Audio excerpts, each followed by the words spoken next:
So there's several different factors that you have to take into consideration, but from a startup point, if you're building product in a factory, first you have to build the factory, and then the factory has to come up to speed, and it has to produce products that have to pass some sort of performance testing. And those performance tests may be required before anybody will buy it, or banks will put the money out for you to put in installation. That process can take years, right? And that's where the big money burns occur. Right? So you go through this process of starting up your company, and you've got your technology, and you've proven it with a prototype, and you've spent all the early stage money that's come in. Now you need a really big chunk of money, and you need to lay out a plan of how long is it going to take my factory to get up and running. GE or some of the big companies put up a new factory, probably takes them a year to get it up and running. If they're really good, maybe 9 months to get it up and running. When you're building the very first one, it's probably going to take you a couple of years to get it. So, and I'm talking about complicated manufacturing things. So if you're in a software business, it's a totally different deal. So when you set up your plan, you have to be realistic. I think we talked about being realistic before, about how much it's going to take to get to where you can turn your, first of all, your gross margin positive. That's to me, that's the first key thing to watch. And when you lay out your plan, is when do you become gross margin positive? Because as long as you're running negative, you can't make it up in volume, right? So you have to lay it out so that your factory yields and your throughputs and so on are up at the level that allows you to be GM positive. And that's what your focus has to be. You really have to be careful about that. And spend all of your effort and whatever resources you're putting into your factory have to be focused, or into your company have to be focused on how do I get my yield and my throughput up to where I can be gross margin positive. At the same time, you're working on the marketing and sales front to hopefully getting orders in and so on, but again, you can't sell your product until it's qualified and certified. And so you have to put every effort into getting that part of it. And if you run into a glitch, you have to step back. You might have to go back and retool your production line, and then that's when they bring in a new CEO.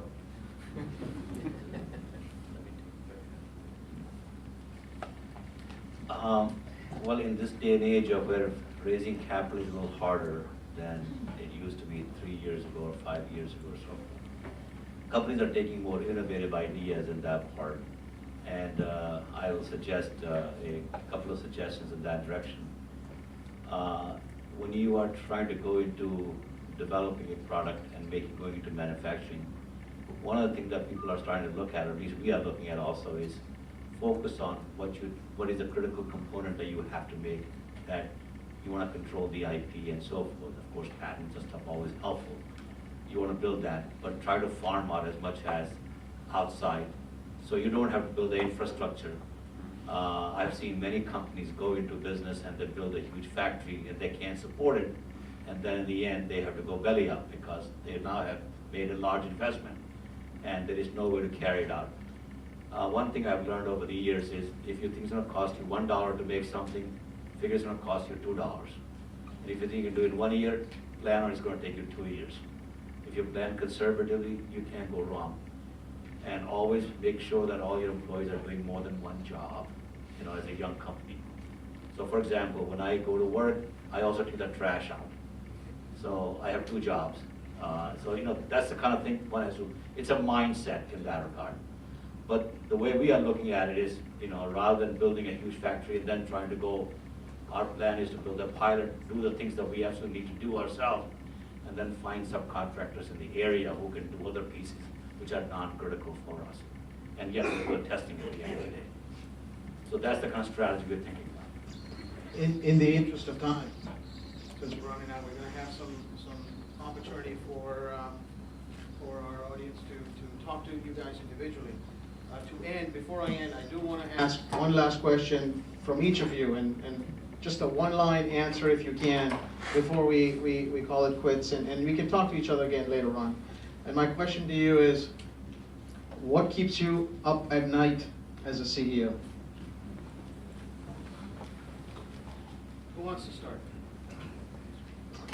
Lack of risk. capital. Cash flow, make sure you have the money. And make sure you can pay the bills. That word. I have to say, I sleep well, but the dollar sign is always in front of me. Scaling people, processes, and products. Yes, yes, yes, yes, and then what is it that I didn't think about that I should have thought about today? I work for the government.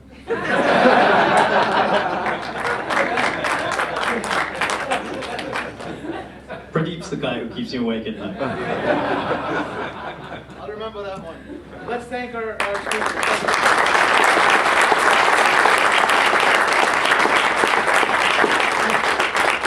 Thank you all again for coming. Welcome to the reception outside.